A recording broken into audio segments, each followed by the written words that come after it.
and welcome to Student Tutorial. I am Shaista Khan. Please like and subscribe our channel. Today's topic is Law of Reflection of Light. तो आज हम क्या पढ़ने वाले हैं? Reflection of light के loss पढ़ने वाले हैं. तो उसको पढ़ने से पहले हम एक बार रिवाइज कर लेते हैं कि रिफ्लेक्शन ऑफ लाइट क्या होता है. The process of sending back to light rays which fall on the surface of an object is called reflection of light. It means कि जब कोई भी लाइट जो है वो किसी ऑब्जेक्ट के सरफेस पे फॉल होती है तो वो उसे हिट करके या उसको स्ट्राइक करके वो क्या होता है, सेंड बैक, वो अपने ही मीडियम में वापस चली जाती है. जिस मीडियम के थ्रू वो आई होती है उसी मीडियम में वापस चली जाती है. मैंने अपने प्रीवियस क्लास में बताया था कि रिफ्लेक्शन ऑफ लाइट में जो भी होगा वो मीडियम चेंज नहीं होगा, वो सेम मीडियम, ये प्रोसेस जो है वो सेम मीडियम में होगा. ठीक है. अब हमने वहां पे प्रीवियस क्लास में इंसिडेंट रे, रिफ्लेक्टेड रे और normal, point of incidence, angle of reflection, angle of incidence सब कुछ पढ़ा था. तो हम उसको ऑलरेडी डिस्कस कर चुके हैं. तो लॉ ऑफ रिफ्लेक्शन पढ़ने में हमें कोई भी प्रॉब्लम नहीं होने वाली है. ठीक है. अब क्या है कि जो लॉ ऑफ रिफ्लेक्शन है वो जो है वो टू टाइप के, दो लॉज हैं. ठीक है. लॉ ऑफ रिफ्लेक्शन कितने हैं? दो हैं. तो पहले तो हम ये जान लें कि जो लॉ ऑफ रिफ्लेक्शन है वो किस पे अप्लाई होता है. तो लॉ ऑफ रिफ्लेक्शन जो है वो किसी भी टाइप के मिरर, प्लेन मिरर और स्फेरिकल मिरर पे अप्लाई होता है. ठीक है.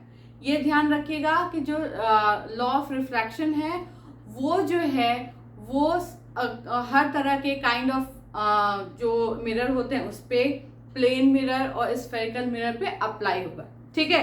और लॉ ऑफ रिफ्लेक्शन के टू लॉज हैं. तो आइए हम देखते हैं अपने फर्स्ट लॉ. तो first law of reflection of light क्या कह रहा है हमसे? द इंसिडेंट रे पढ़ चुके हम, द रिफ्लेक्टेड रे वो भी हम डिस्कस कर चुके हैं, and the normal at the point of incidence all lie in the same plane. बोल रहा है कि जो रिफ्लेक्टेड रे है, जो इंसिडेंट रे है, जो रिफ्लेक्टेड रे है एंड जो नॉर्मल है वो सेम प्लेन पे लाई करेगा. ठीक है. क्या करेगा? सेम प्लेन पे लाई करेगा. तो वो लाइक कि ये एक प्लेन है. ठीक है. तो इंसिडेंट रे, रिफ्लेक्टेड रे और नॉर्मल वो सेम प्लेन पे रहेगा. ठीक है. कोई भी दूसरे प्लेन पे नहीं जाएगा, सेम प्लेन पे रहेगा. ठीक. उसके बाद अब क्या है कि अकॉर्डिंग टू, अब हम जो हमारा जो स्ट्रक्चर है उसके अकॉर्डिंग हम इस लॉ को समझते हैं. According to first law, incident ray AO, reflected ray OB and normal ON and normal ON, ये क्या है? ये तीनों ही क्या है? सेम प्लेन पे लाई करेंगे. ठीक है. फिर से मैं आपको रिपीट कर रही हूं कि according to first law, incident ray AO, reflected ray OB and the normal ON all in the same plane. ये तीनों ही क्या करेंगे? सेम प्लेन पे क्या करेंगे? लाई करेंगे. ठीक है. उसके बाद जो हमारा सेकंड पॉइंट है वो क्या कह रहा है?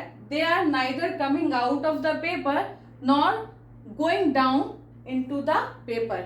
ये जो रिफ्लेक्टेड रे और इंसिडेंट रे या नॉर्मल है, ये पेपर जो होगा ना उससे नीचे जाएगा और ना ही उससे ऊपर आएगा.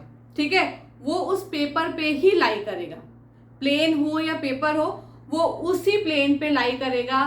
तो अगर हम प्लेन को एक पेपर से रिप्रेजेंट कर रहे हैं तो वो जो रिफ्लेक्टेड रे, इंसिडेंट रे और नॉर्मल है वो ना ही उस प्लेन पेपर के अंदर जाएगा, नीचे जाएगा, और ना ही उस पेपर के ऊपर रहेगा. ठीक है. वो सेम प्लेन या सेम पेपर पे क्या करेगा? लाई करेगा. ठीक है. फर्स्ट लॉ क्या कह रहा है? The incident ray, the reflected ray and the normal, और ये तीनों ही कहाँ पे इंसिडेंट, कहाँ पे होते हैं? पॉइंट ऑफ इंसिडेंस पे. ठीक है. ये सब, ये तीनों की तीनों सेम प्लेन पे क्या करेंगे? लाई करेंगे. ठीक है. क्या करेंगे? सेम प्लेन पे लाई करेंगे. ठीक. इतना क्लियर हो गया कि जो इंसिडेंट रे है AO, जो रिफ्लेक्टेड रे है OB, और जो नॉर्मल है N, ये जो है ये सेम प्लेन पे लाई करेंगे। ठीक, अब हम अपना सेकेंड लॉ ऑफ रिफ्लेक्शन देखते हैं। ठीक है, चलिए अब हम अपना फर्स्ट लॉ डिस्कस कर चुके हैं, अब हम second law of reflection discuss करेंगे। अब सेकेंड लॉ ऑफ रिफ्लेक्शन क्या कह रहा है? The angle of reflection is always equal to the angle of incidence. ठीक है, अब एंगल ऑफ रिफ्लेक्शन और एंगल ऑफ इंसिडेंट क्या है? तो वो एंगल ऑफ इंसिडेंट ये है, इसको बोलते हैं I से डिनोट करते हैं, और एंगल ऑफ रिफ्लेक्शन क्या है? ये जिसको हम R, स्मॉल r से डिनोट करते हैं। ठीक है, अब इस सेकेंड लॉ ऑफ रिफ्लेक्शन क्या बोल रहा है? The angle of reflection is always equal to the angle of incidence. मतलब ये बोल रहा है कि एंगल ऑफ रिफ्लेक्शन R और एंगल ऑफ रिफ्लेक्शन I, ये दोनों हमेशा क्या करेंगे? इक्वल रहेंगे। ठीक है, एक और चीज है, अगर ये जैसे लिखा है ना द एंगल ऑफ रिफ्लेक्शन, तो आप ऐसे भी लिख सकते हैं the angle of incident is always equal to the angle of reflection. मतलब ये कि आप एंगल ऑफ रिफ्लेक्शन पहले भी लिख सकते हैं और एंगल ऑफ रिफ्लेक्शन बाद में भी लिख सकते हैं। ऐसा कहीं कुछ भी नहीं है कि एकदम सेम एंगल ऑफ रिफ्लेक्शन को ही पहले लिखना है, नहीं, एंगल ऑफ इंसिडेंस भी पहले लिख सकते हैं। तो क्या है? Angle of incident is always equal to the angle of reflection. ठीक है, ये देखिए बात इतना है कि जो एंगल इंसिडेंट है, angle of incident I equal to angle of reflection R। मतलब I और R क्या होंगे? इक्वल होंगे, यानी एंगल ऑफ इंसिडेंट क्या है? AON is equal to NOB। ठीक है, AON इक्वल टू NOB।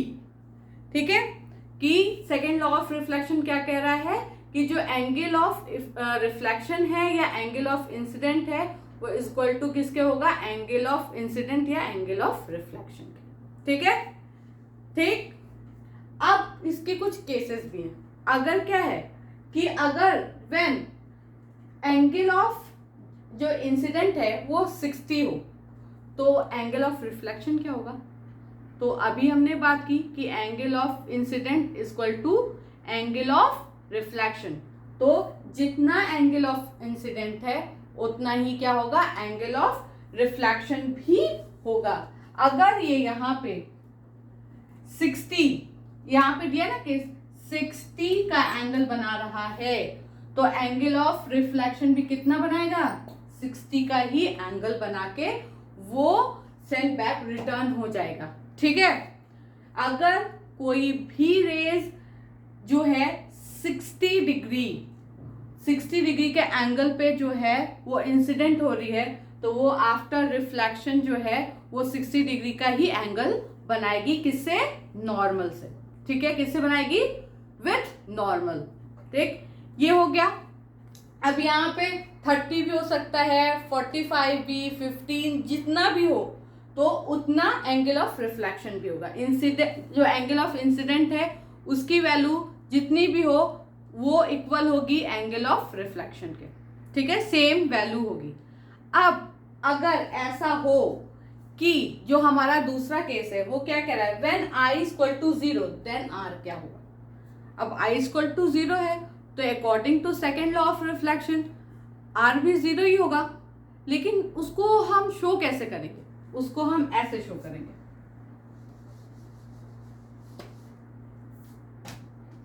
ये है हमारा मिरर। अच्छा, एक मिरर में आपने देखा कि मैं हमेशा इसको ऐसे जो है मिरर के पीछे जो है नीचे की तरफ बैक साइड में मैं हमेशा छोटी छोटी सी लाइन ड्रॉ करती हूँ। वो क्यों करती हूँ? वो शो करता है कि ये मिरर है, ये जो मिरर का बैक साइड है जहाँ पॉलिश किया हुआ है। ठीक है, अगर आप इसको बोलोगे कि ये मिरर है तो वो शो नहीं करेगा कि ये मिरर है। ये कोई भी चीज हो सकती है, ग्लास भी हो सकता है, ग्लास की शीट या कोई भी मेटल की शीट भी हो सकती है। अगर आप उसको नीचे ऐसे कर दोगे, लाइंस छोटी छोटी सी ड्रॉ कर दोगे, तो ये क्या रिप्रेजेंट करेगा, ये करेगा कि वो मिरर है और मिरर के पीछे वो क्या है, वो कोटिंग है, सिल्वर की कोटिंग जो होती है वो ये शो करता है। ठीक है, तो कभी भी मिरर आप अगर यहाँ बनाएगा तो उसमें ये पीछे लाइंस ड्रॉ जरूर करिएगा। अब हम बात कर रहे थे कि when i equal to 0 then क्या होगा। पहले तो हम नॉर्मल ड्रॉ करते हैं, ठीक है। अब ये रहा नॉर्मल। अब नॉर्मल, अब इसने बोला कि जो इंसिडेंट रे है, क्या है, जो इंसिडेंट रे है वो कितना एंगल बना रही है, 0। कितना एंगल बना रही है, 0। इट मीन्स कि जो नॉर्मल से 0 एंगल बना रही है, तो कैसे फॉल होगी, ऐसे फॉल होगी, ठीक है। कैसे फॉल होगी, ऐसे फॉल होगी, एकदम नॉर्मल के साथ वो जो है वो 0 एंगल बनाते हुए फॉल होगी। तो जो रिफ्लेक्टेड रे है तो उसका भी एंगल तो 0 होगा, क्योंकि हमने बोला है I इक्वल टू R। तो एंगल I जब 0 बना रहा है तो एंगल R भी क्या करेगा, 0 बनाएगा। तो वो एंगल जो रिफ्लेक्टेड रे है वो सेम इसी पाथ से क्या करेगा, रिटर्न चला जाएगा। क्या करेगा, वो भी नॉर्मल के साथ 0 एंगल बनाते हुए रिटर्न चला जाएगा, ठीक है। A ray of light which is incident normally on a mirror is reflected back along the same path।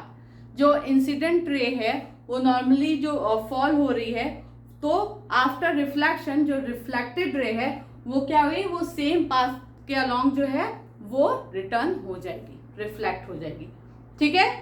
इतना समझ में आया। अगर कोई भी इंसिडेंट रे जो है अगर 30 या 45, 15, 25, 20 जितना भी एंगल बना रही हो, तो जो रिफ्लेक्टेड रे है वो भी सेम एंगल बनाएगी नॉर्मल के साथ, ठीक है।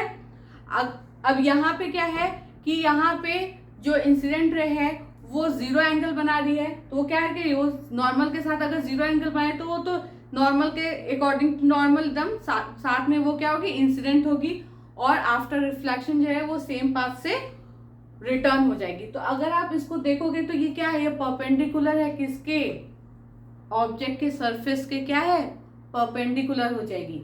जो इंसिडेंट रे और रिफ्लेक्टेड रे है जब वो 0 एंगल बनाएंगे नॉर्मल के साथ, तो वो एज अ परपेंडिकुलर क्या होंगी, सरफेस के, ठीक है। तो यहाँ पे ये हमारा लॉ ऑफ रिफ्लेक्शन जो है वो यहाँ पे कंप्लीट होता है। या इसके सारे जो भी 2 लॉ है, फर्स्ट लॉ और सेकेंड लॉ, वो हम लोग ने यहाँ पे डिस्कस कर लिया है। फर्स्ट एक बार फिर से रिवाइज करते हैं। फर्स्ट लॉ क्या कहता है, फर्स्ट लॉ कहता है कि जो incident ray, reflected ray and normal तीनों जो है वो किस में करते हैं, एक सेम प्लेन पे लाई करते हैं। कहाँ करते हैं, सेम प्लेन पे लाई करते हैं। और जो हमारा सेकेंड लॉ है वो क्या कहता है, the angle of reflection is always equal to the angle of incidence, ठीक है। ये हो गया। अब हम अपना नेक्स्ट जो क्लास है, नेक्स्ट टॉपिक जो है वो हम डिस्कस करेंगे नेक्स्ट क्लास में। Thank you so much.